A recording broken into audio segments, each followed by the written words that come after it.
ब्रह्मांडातील इतर कोणत्याही ग्रहावर पाय ठेवला तर तिथली high gravity, high temperature, high pressure आणि खराब वातावरणामुळे काही मिनिटातच आपण नष्ट होऊन जाऊ.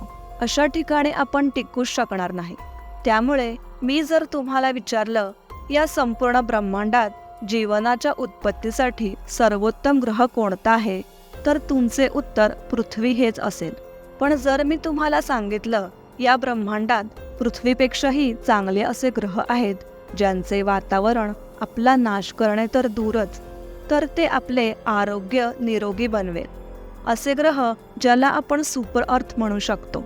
या व्हिडिओमध्ये आपण जाणून घेणार आहोत शास्त्रज्ञांनी शोध लावलेल्या अशाच काही ग्रहांबद्दल जे आपल्या पृथ्वीपेक्षाही राहण्यासाठी चांगले आहेत. त्यामुळे व्हिडिओ शेवटपर्यंत पाहत राहा. आणि हो, तुम्ही अजून आपल्या डायव्ह इन मराठी चॅनलला सबस्क्राईब केलं नसेल तर लगेच करा, कारण मी तुमच्यासाठी असेच माहितीपूर्वक व्हिडिओ घेऊन येत असतो. आता कदाचित तुमच्या मनात हा प्रश्न येत असेल की याआधी शास्त्रज्ञांना असे ग्रह कधीच सापडले नाहीत जे राहण्यासाठी योग्य आणि पृथ्वीपेक्षा चांगले आहेत. पण आता असे काय झाले की शास्त्रज्ञांना एकच नाही तर असे अनेक ग्रह सापडलेत? यामागे एक मोठी चूक आहे जी आपण खूप दिवसांपासून करत होतो. मुळात शास्त्रज्ञ पृथ्वीसारखाच ग्रह शोधण्याचा प्रयत्न करत होते, जो युनिव्हर्समध्ये पृथ्वीशी मिळता जुळता असावा, ज्याच्याकडे सूर्यासारखा येलो स्टार असावा, तसेच जेवढे अंतर सूर्य आणि पृथ्वीमध्ये आहे तेवढेच अंतर त्याच्यामध्ये देखील असावे, आणि अशा अनेक गोष्टी. या सगळ्या गोष्टी लक्षात घेऊन शास्त्रज्ञ पृथ्वीसारख्याच आकाराच्या ग्रहाचा शोध या ब्रह्मांडात घेत होते. थोडक्यात ते पृथ्वीची मिरर इमेज शोधत होते, पण त्यांना त्यात यश मिळत नव्हते. ह्यानंतर त्यांनी वेगळा विचार केला आणि परत सुपर हॅबिटेबल प्लॅनेट शोधायला सुरुवात केली, म्हणजेच असे ग्रह जे मानवी जीवनासाठी अतिशय योग्य आहेत. 5 ऑक्टोबर 2020 साली वॉशिंग्टन स्टेट युनिव्हर्सिटी आणि टेक्निकल युनिव्हर्सिटी ऑफ बर्लिनचे ॲस्ट्रोबायोलॉजिस्ट डर्क मकुच यांनी नवीन मिशन सुरू केले. या मोहिमेद्वारे त्यांनी अशा ग्रहांवर लक्ष केंद्रित केले जे आपल्या पृथ्वीपेक्षा सर्व प्रकारे चांगले आहेत, आणि त्यांना असे ग्रहही सापडले. तेही 1-2 नाही तर 24 सुपर हॅबिटेबल प्लॅनेट सापडलेत. मकुच आणि त्यांच्या टीमने हे ग्रह शोधण्यासाठी वेगळे निरीक्षण करायचे ठरवले. त्यासाठी त्यांनी क्रायटेरियाची यादी बनवली, आणि जर एकही ग्रह त्या क्रायटेरियांमध्ये येत नसेल तर याचा अर्थ ते ग्रह सुपर हॅबिटेबल नाही आहेत. ह्यानुसार एक्सोप्लॅनेट शोधत असताना ते सूर्यासारखा येलो डॉर्फ स्टार म्हणजेच पिवळा लहान तारा शोधत होते. आता ज्यांना एक्सोप्लॅनेट म्हणजे काय हे माहीत नाही त्यांच्यासाठी मी तुम्हाला थोडक्यात सांगते. एक्सोप्लॅनेट म्हणजे असे प्लॅनेट किंवा ग्रह असतात जे आपल्या सोलर सिस्टीमच्या बाहेर अस्तित्वात असतात.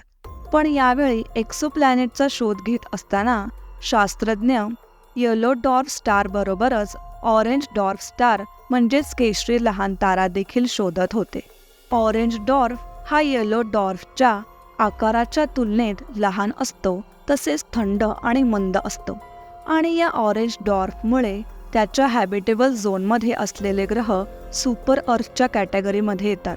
कारण येलो डॉर्फ हा साधारणपणे 10 बिलियन इयर्सपर्यंत राहू शकतो, पण ऑरेंज डॉर्फ हा साधारण 20 ते 50 बिलियन इयर्सपर्यंत राहू शकतो. याचा अर्थ ऑरेंज डॉर्फ भोवती असलेल्या ग्रहांवर जर जीवन असेल तर या ग्रहावरील आयुर्मान पृथ्वीवरील आयुष्याच्या दुप्पट असू शकते, कारण आपला सूर्य 10 बिलियन वर्षांनंतर संपेल आणि त्याचबरोबर पृथ्वीवरून जीवन संपेल. पण ऑरेंज डॉर्फच्या ग्रहासोबत असे होणार नाही.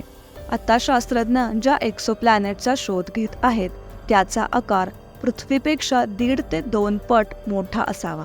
त्यामागचे कारण असे नाही की तिथे जास्त लोक राहू शकतील, तर त्याचे कारण असे आहे की ग्रह जितका मोठा असेल तितके जास्त त्याचे मास असेल, तितके जास्त गुरुत्वाकर्षण, आणि म्हणूनच तिथले एन्व्हायरमेंट आणि ॲटमॉस्फिअर हे जास्त स्टेबल असेल. तसेच अजून एक महत्त्वाचा फॅक्टर म्हणजे टेम्परेचर.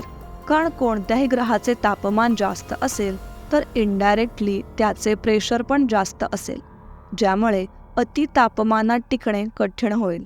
आणि म्हणूनच शास्त्रज्ञ अशा ग्रहांवर लक्ष केंद्रित करतात ज्यांच्या सरफेसचे ॲव्हरेज टेम्परेचर पृथ्वीच्या सरफेस टेम्परेचरच्या 5 डिग्री सेल्सिअस जास्त किंवा कमी असेल. अशाच लहान मोठ्या फॅक्टर्सचा विचार करून शास्त्रज्ञांना सुमारे 24 सुपरहॅबिटेबल प्लॅनेट्स सापडले आहेत. असे ग्रह ज्या ग्रहांवर मानवी जीवन जगण्याची सर्वाधिक शक्यता आहे. चला या ग्रहांबद्दल जाणून घेऊ. पहिला ग्रह KOI 5715.01 आहे. ह्याच्या सरफेसचे टेम्परेचर पृथ्वीच्या सरफेस टेम्परेचरच्या तुलनेत 2.4 डिग्री सेल्सिअसपेक्षा कमी आहे. तसेच या ग्रहाचे मास 7 पटीने जास्त आहे आणि त्याचा आकार 8 पटीने मोठा आहे. जमिनीचा सरफेस एरिया पण जास्त आहे.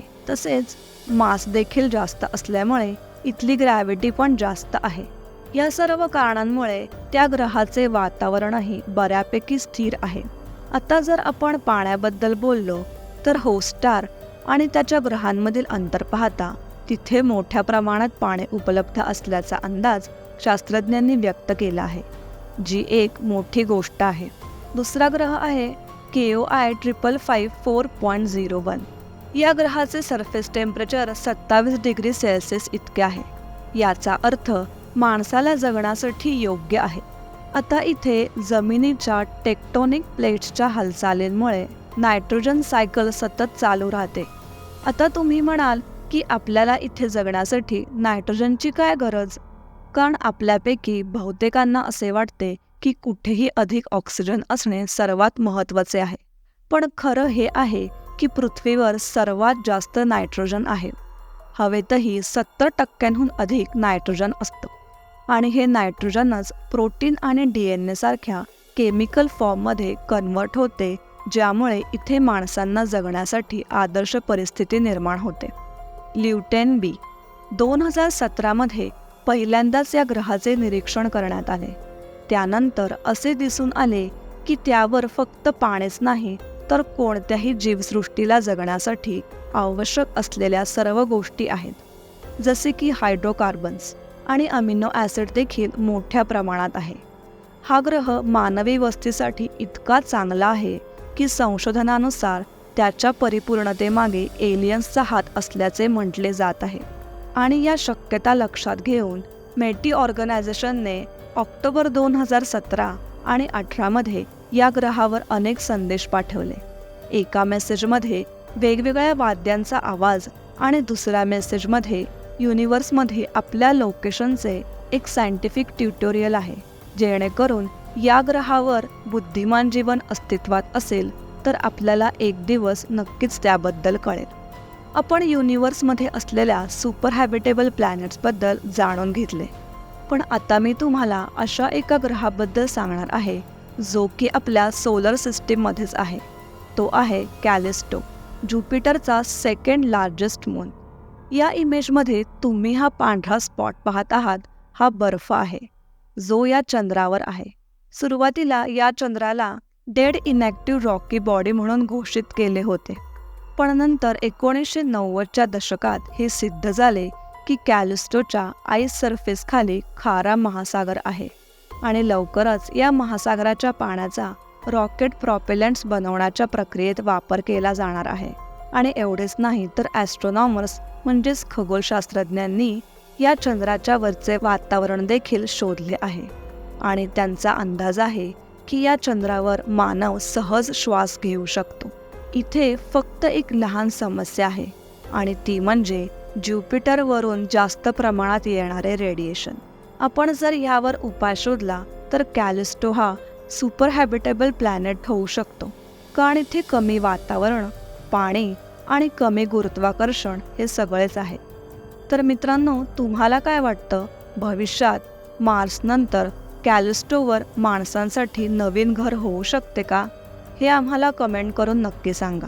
व्हिडिओ आवडला असेल तर लाईक आणि शेअर करा आणि आपल्या डायव्ह इन मराठी चॅनलला सबस्क्राईब करायला विसरू नका. चला तर मग भेटूयात नवीन व्हिडिओमध्ये. धन्यवाद.